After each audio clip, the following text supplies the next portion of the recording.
Hello, welcome to this tutorial on how to use the Simple Budget Tracker on Google Sheets. I'll walk you through everything step by step so you can get the most out of this template and start tracking your money like a pro.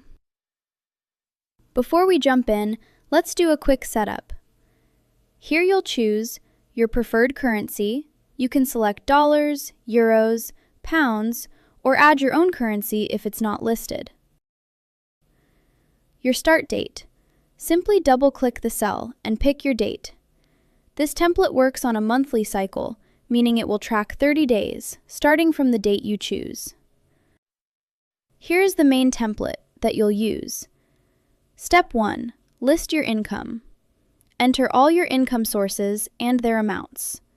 Salary, side hustles, freelancing, selling cute templates on Etsy, you name it.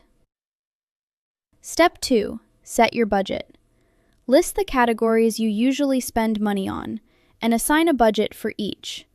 Things like rent, food, shopping, and coffee that you definitely needed. Step 3. Track your expenses. Whenever you have time, enter date, amount, and category.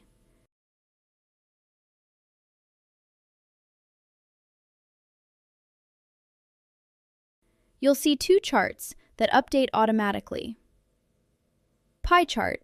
This shows where your money goes. You'll be able to see how much you spent in each category and which category is your biggest expense. Daily spending chart. This shows how much you spend per day, so you can stay aware of your spending habits.